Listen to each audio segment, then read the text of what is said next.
We continue to react to Packers Buccaneers, and we do this with the losing team. It's interesting, right? The Packers had the best record in the NFC.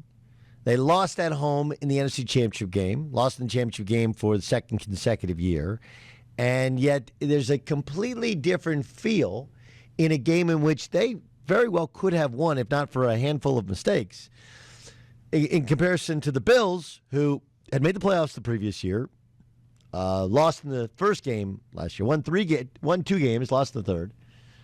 But, they lose, and everybody's happy, motivated. Not happy, motivated, but not distressed. The Packers lose, and the world is falling in. Keep in mind, they didn't have David Bakhtiari, their star left tackle. But there were some other things that were troubling, right? You had 2 penalties for having 12 men on the field where they didn't get out the field in time. You had the bizarre defensive play call at the end of the first half, leaving your cornerback, your nickel corner on an island.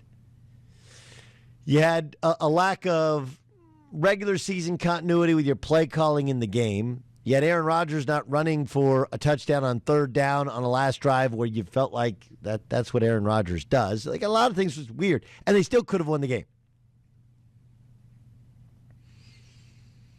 But this was Aaron Rodgers after the game talking about his future with the Packers. There's a lot of unknowns going into this offseason now. I'm going to have to take some time away for sure and clear my head and just kind of see what's going on with everything. But it's pretty tough right now, especially thinking about the guys that may or may not be here next year. There's always change. That's the only constant in this business. It's really tough to get to this point. Really, really tough, especially with it only being 1 bye week in the playoffs. It's a grind just to get to this point, and that makes the finality of it all kind of hit you like a ton of bricks. That's why it's a gutting feeling in your stomach. That's Aaron Rodgers, And there was a lot made of it where apparently, and I don't know if it was in a different clip where he said, a lot of guys, might not be here next year, myself included, right? Where he threw himself in there. This was Trent Dilfer last hour when I asked him if Rodgers would play for the Packers next season. 100%. He's playing for Green Bay. All this stuff this morning and yesterday's garbage. He makes too much money. The contracts are guaranteed. He's not going anywhere. It's just not going to happen. A lot of these narratives that you saw last night and a lot of stuff you're listening to this morning just isn't realistic. I completely agree. And based upon the people I've spoken to in the NFL, including I was talking to a GM during the game, and then I talked to another one after the game, and they were all saying like, I can't believe they kicked the field goal. Like, you got Aaron Rodgers, like, he had 8 yards. If you don't get it, then you still have your 4 timeouts, right? Still have your 4 timeouts. You can still get the ball back, and then you have to score and get a 2-point conversion. But the idea of trading Aaron Rodgers is ludicrous. He didn't draft Jordan Love to play next year. He's not ready. Not ready. That wasn't ever part of the plan, and Aaron knows that. He has a $37 million dead cap bill. If he goes to play for any other team, that bill sticks with the Green Bay Packers. It's not happening. It's not the way they operate. Remember, for Brett Favre to get out of that deal, remember Brett Favre's deal is he retired, he unretired, he retired, unretired. I want to retire. Then he finally really retired, then he unretired, and then eventually they traded him, but they wouldn't trade him to his preferred destination of the Vikings. They traded him to the AFC. That was the late Ted Thompson, who just died last week. Brian Gutekunst is not, the Rams are not getting him. Like, you can just scratch that off the list. It is not happening. But he'll play for the Packers. What it is you truly go all in on something. Have you ever put a bid in for a project and thought you had it? You ever done that? You ever in school put the time in to study for a test and thought you aced it? And then you get it back, you're like, I got what? or you get the bid back and they said, no, we're going to go a different direction. Right? It's one of the reasons that Super Bowl losers, not named the Patriots, have a tendency to really struggle the next year. Go back and look. The Falcons have never recovered. Now, part of it was they lost Kyle Shanahan, but they've never really recovered emotionally from that. Why? Because you can see it, you can sense it, you can feel it. Right? You can almost taste the champagne. You're up 28-3 in the Super Bowl. You're like, oh, we're going to win the Super Bowl. You are convinced it's happening, and then it doesn't. It is an absolute gut punch. So that's some of it. Some of it is this is Aaron. This is Aaron Rodgers throwing his weight around saying, like, I don't know. Aaron Jones is up. Aaron Jones, who had a terrible day yesterday, fumbled it twice, and then he got hurt, and now he's a free agent. So here's the cold, honest truth, and it's the same thing with Deshaun Watson. You're not trading those guys. The same thing with the Philadelphia Eagles. And I don't think Carson Wentz. Please don't think I think Carson Wentz is Deshaun, and he's definitely not Aaron Rodgers. But if you sign that contract, like there are some stipulations that go with it. This is why it's lunacy. This idea of not sitting out a year when you transfer in college sports. Any contract you sign has stipulations. Hell, remember the movie Aladdin, right? Sorry. You cannot raise somebody from the dead. You cannot wish for more wishes, right? Wasn't there a third rule, Ramos? What was the third rule? You can't raise somebody from the dead. You can't wish for more wishes. I forget what the third rule was. But I need an Aladdin expert. The point is, any contract has stipulations. And with quarterbacks and their agents' continual push for more guaranteed money, do you think that NFL owners or GMs are idiots? Hey, here's what we're going to do. We're going to give you a bunch of money up front. And then when you feel like we've outlived our usefulness to you, you guys just go on and we'll trade you to somewhere else. Yeah, that sounds like a good deal. You know what that sounds like? That sounds like the NBA. Now, in fairness, the NBA, part of it is that money is spread out and usually backloaded, whereas a lot of the money here is front-loaded. Those guys are getting 60, 70. Remember Pat Mahomes got like a $75 million check within 6 days of signing his contract. It didn't go live on his contract, and the cap hit is later. Why do they put that cap hit later? It's the same reason that coaches have these gigantic buyouts. So that when I suck, you can't cut me. Right? That's why it's in there for Aaron Rodgers. That's why it's in there for Deshaun Watson. That's why it's in there for Carson Wentz. So when I suck, you can't get rid of me. I still get right of first refusal. I still get a shot. That's why those contracts, you want all that guaranteed money, and I want to guarantee to be on the roster. Otherwise, and the owners and the GMs, they like it because now they can't be held hostage. Hey, I'd like to trade you, but I can't dead cap money. There is something to kicking a field goal when you could go for it. And I do look at the worst case scenario. It's like looking at a chessboard. And I also agree with what Trent Dilfer said, which is it felt like they decided to kick it because he was a little bit behind. You can't call a timeout. You got to have the next play ready, and it is one of those things. You look at both these coaches that are still coaching, and they've been doing this for a long time, both in their 60s. There's something to the experience of being ready, having the next play. This is Matt LaFleur talking about the decision to kick a field goal on 4th and 8 from in the goal line late in the fourth quarter. What went into the decision to kick the field goal there on 4th and 8, and do you regret that in hindsight? Yeah, anytime it doesn't work out, you always regret it, right? It was just the circumstances of having 3 shots, coming away with no yards, and knowing that you not only need the touchdown, but you need the 2-point. So I understand the 2-point, but I don't understand how that, if you didn't get the 2-point, you'd still have the timeouts. You'd have 3 timeouts. You'd still have to get a stop, and then a field goal from anywhere with a guy who hadn't missed field goal all year would win you the game. Would win you the game. Now, look, he wasn't alone. It happened to the Bills. The Bills go for it on 4th down a little bit more than the Packers do this year. This is Sean McDermott, their head coach, talking about their decision to kick field goals. I thought about it in both occasions, really, and maybe, if I had to go all over again, I would have went for maybe one of them. But the one before the half, for sure, I wanted to get points. We were having trouble coming up with points, and I wanted to at least have something to show for it going into half. I actually agree with that philosophy. It's like, look, sometimes you just got to take some points. You just got to put some positive points on the board. You can't get greedy. The problem is that Kansas City scores 7 so easy on you, or feels like they score 7 so easy on you.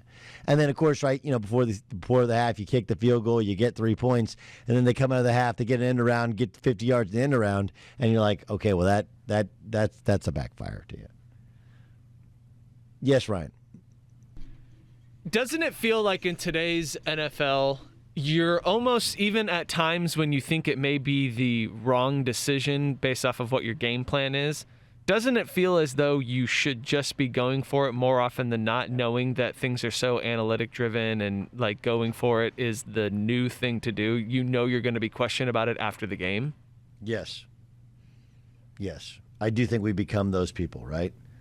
We become those people who you just going for it is going for it. You just go for it. Why'd you go for it? I don't know. Everybody goes for it. Yeah, like I think in most cases, sure, if you're going to be on like the 20-yard line and your quarterback takes a sack and it's like 4th and 19 and you're only down 2 points, like in those obvious circumstances. But if you're even remotely questioning it, it just feels like you're going to get roasted by going conservative, especially in a playoff game.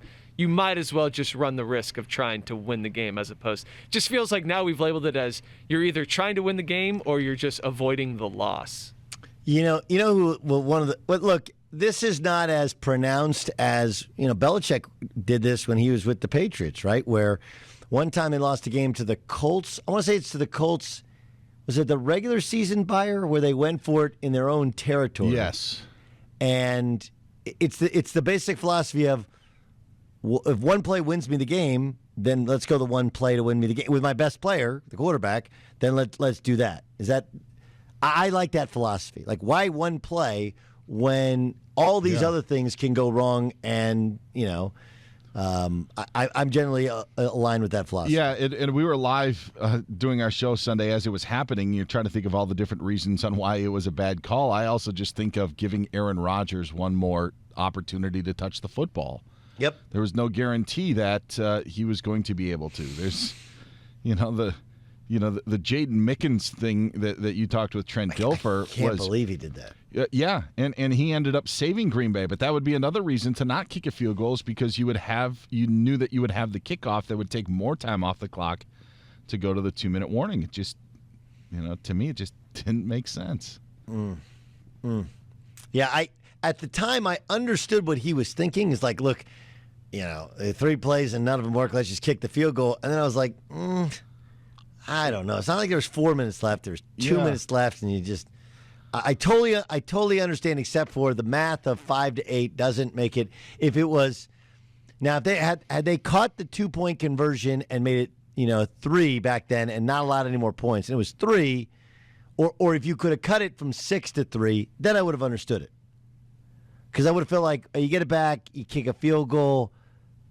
It may have made a little bit more sense. You still need a touchdown, and you're right there, and you have the ball, and you get your best player with the ball, and their defense has been on the field a ton too. That's one of the things. I can't remember how many plays the Tampa Bay ran in the second half, but I don't think it was 15 offensive plays. No, their defense had to be gassed. I also think too, if you're at the 8-yard line as opposed to the 20-yard line, you're maybe calling it different if you're Tampa. I mean, you're backed up in that scenario, and it gave them a little bit more breathing room. I mean, if there's a blitzer or somebody comes up, at the goal line, you really want that to happen. If you're Tampa Bay, probably not. Maybe they end up calling it differently. Jeff Schwartz joins us, longtime offensive lineman. His brother's actually a really good player. I'm kidding, Jeff. I'm not kidding. Your brother's really good, Pro Bowler, but I'm kidding. You were as well. You can read his work at foxsports.com. You can hear him on Fox Sports Radio. I don't know, like, Second down, he could have run for it. Third down, he could have run for it. He didn't on either. No one likes to get hit. But Aaron Rodgers used to play with a little bit more reckless abandon than he played there. Then he has that weird answer afterwards. What do you make of Aaron Rodgers? Well, I mean, 37. I mean, sometimes you just don't want to run the ball as much as you used to in the past. I do agree on third down, though, would have been a good time to run. I don't think Rodgers scores, but I think he makes it a much tougher decision. I think a field goal when it's 4th and 3 from the 3 than 4th and 8 from the 8, right? It's 4th and 3, probably going for it. So I was surprised he didn't take off, at least on that one. But, yeah, he just didn't want to get hit. Now, here's the thing about quarterbacks, especially early in games, and the older quarterbacks they get. So the older quarterback gets, the less they want to get hit. So if they start getting hit early in the game, which Rodgers was hit all game because of the left tackle issues, then they're less likely to want to get hit as the game goes on. So I'm not surprised in that moment. Rodgers like, look, I don't want to get hit. I've been hit all game. I'll just throw it to someone in double coverage. And that's kind of the mentality of the older quarterback. Jeff Schwartz joining us. Should they have gone for it on fourth down? Absolutely. Yes. It blows my mind they didn't. I mean, I guess the analytics will tell you that you shouldn't have, that actually kicking the field goal was a good decision. But I don't know, man. You kind of signal to your team that you don't trust Rodgers as much as you trust your defense. And I get your defense still has to make a stop to get the ball back, but wouldn't you feel better if you were tied in the instance, not one first down and the game's over? So I would have gone for it. I would have trusted my offense. Best offense in the red zone, I believe, this season. You were kind of due for a touchdown in the red zone. You're going to have some struggles early in the game, so it just felt like I just would have gone for it. Jeff Schwartz joining us on the Doug Gottlieb Show here on Fox Sports Radio. How did you think Rodgers played? I thought he played well. I mean, he did 340 yards. I thought he would do really well in this game because they would take away the run. Obviously, the interception before the first half proved pretty costly. But look, if Green Bay plays any semblance of a proper defense at the end of the first half, then Tampa gets no points maybe, and it's a different story, right? Instead, they played cover one and got beat for a touchdown. And so, look, you're going to have an interception. I just think in the second half, especially in the fourth quarter, though, when Tampa kept turning the ball over to you, they couldn't get anything going. And part of it was their left tackle, Bakhtiari's out for the year, and they really missed him this game. The Bucs were able to take advantage of a backup left tackle. But I thought he did enough to win the game, and just for whatever reason, again, they fell short in the NFC Championship game. What about Brady? How'd he play? Second half, not so good. I mean, he threw the 3 interceptions. One of them was more on the running back, just made a poor decision in pass protection. He threw the one high to Evans. Yeah, it wasn't good. But I don't know what it is about Brady, man, because he just seems to get the most out of his team in these situations. And I don't know if it's because everyone on the team thinks to themselves, and this is, I think, part of it is, you look to your quarterback, right? Because your quarterback in any situation can theoretically save you. It's what Pat Mahomes has done now for every Chiefs playoff game. I get behind by 10, whatever. Pat will just save us. And so there's a lot of that with Tom Brady, right? He's proven now he can win in close games. So I just think everyone on the team elevates their play because they think to themselves, hey, if I just do my job, and I focus on just doing my job and nothing more than that, then if I do my job, I trust Tom will do his job and will win. Because the defense played, again, for a second straight week, forced a bunch of turnovers, was playing with their hair on fire. They were physical. They were hitting everyone. They much better in coverage than they had showed previously. And Tom got the offense running enough, right, to kind of overcome a bunch of turnovers. But he wasn't great in the second half. He was just okay. You have to play a lot better to beat the Chiefs. No, I agree. But, yeah, there is something. I think part of it is some of those guys, no matter how old you are, there's a time in your life when you turn on the Super Bowl and Tom Brady was there, right? He's just like synonymous with the Super Bowl. And so you just it's an indelible image that you're like, I see Tom Brady and I think we're going to win. I think we have a chance no matter how, because he's played poorly before and they've won. His teams find a way, and that's what they did. They found a way. Yeah, his right tackle's a rookie. His right tackle, was born like a year before Tom Brady got in the NFL. So it's like his right tackle has only known Tom Brady as a Super Bowl winning quarterback. Like, that's all he knows about. I mean, that's also, if you're the right tackle for the Bucs, you're like, hell, man, I just got to block my guy. Tom will do the rest. Like, that's all these guys know. And so that's exactly, I think, what happens with this team. Because, look, the Saints should have beat them. The Packers should have beat them, but they did. The Bucs won both those games. Okay, let's get to the Kansas City Chiefs. What's your brother's status? He is still on injured reserve at this moment, I believe. Obviously, losing Eric Fisher now, it's a problem. It's tough when you're down. And they're really down 4 offensive linemen. They lost their left guard. About week 4 was in the Raiders' loss, I believe, the game. And then they, obviously, Larry did not play this season in the right guard. So they've had a lot of shuffling. So you're down 4 offensive linemen for a Super Bowl, not ideal. That is less than ideal, right? That is the opposite of ideal. Okay, so with that in mind, give me your honest sense here of how much that affects. Because you have people like, well, it doesn't matter because it's Mahomes, and look at how quickly he gets rid of the football. But no one likes to get hit, and that is an unbelievable defensive front. Here's why it matters. It matters because you mentioned Mahomes doesn't want to get hit. No quarterback does. But Mahomes has shown at times that when he is pressured a bunch throughout the game, his mechanics get a little sloppy, and he can turn the ball over. And just look to the Super Bowl last year, right? That's your best. Now, they don't have a Nick Bosa, but their collective parts are very good. JPP, Shaq Barrett, Vita Vea's back now, and Ndamukong Suh, like they can do enough to disrupt Mahomes. If you force a couple turnovers, great. But even look at last year. The Niners were up 10 with 7 minutes left. Like, they had a chance to win that game. And I think if you're up 10, if you're Tom Brady, you're up 10 in this game in the fourth quarter, you're winning that game, right? You're making the throws that Jimmy G did not make or did not even attempt. And so it worked last year. It definitely worked last year. And so it can work again. The thing that I have trouble with is I just think when Kansas City plays their A game, it's really hard to beat them. Like, they have so many ways to score, and Mahomes you saw yesterday, he had free rushers in his face and made a miss and just threw the ball down 15 yards. That shouldn't be possible. And so I think it's just tough to beat them, but there is a path to doing so, and Tampa has to look at what the Niners did last season. Yeah. Can you imagine being in 10 Super Bowls? Yeah, I mean, I made the playoffs 3 times in 8 years. It's pretty incredible. I know people always like to talk about greatest team sport athlete ever. I mean, maybe. It's pretty incredible to have play this long. We talk about the greatness of Aaron Rodgers and of Drew Brees. He now has been to as many in the NFC as those two guys have. Like, it's hard to maintain success and hard to get to the Super Bowl each year. It's why what Mahomes has done now in 3 starting seasons is incredible. He's been the 1 seed twice, the 2 seed another time. He's lost 1 playoff game in overtime. We should embrace these special players. I think too many people hate on Tom Brady for the breaks he gets. I think you kind of make your own breaks, especially after 20 years in the NFL. So it's incredible. 18% of Super Bowls he's played in. I'm done with the people who are like, well, the lucky people.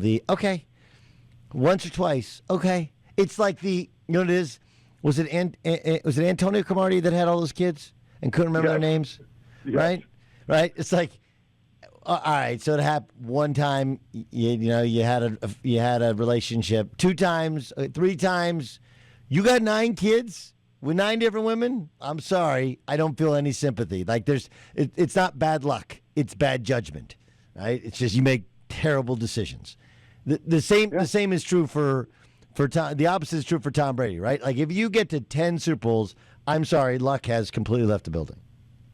And I think the reason why he does, and my wife was asking me this last night as well, is like, how does this happen? I go, when you dedicate every waking second to your craft like he does, even off season, right? Like, you're going to have success, in my opinion. You make your own breaks by dedicating your life to the sport like he has. I mean, he's every waking second. It could be in the middle of March, and he's eating properly, he's working out properly, he's sleeping properly, he's not drinking, he's not smoking. Like, he's doing everything he can 24/7, 365 to play like this, and it's obviously working. Jeff Schwartz is our guest here on the Doug Gottlieb Show on Fox Sports Radio. Okay, so are you going this year? Because you went last year. Are you going this year? I am not. There's nothing. Are you going? There's no festivities. The Chiefs aren't even showing up till Saturday. Like, I don't think there's anything happening.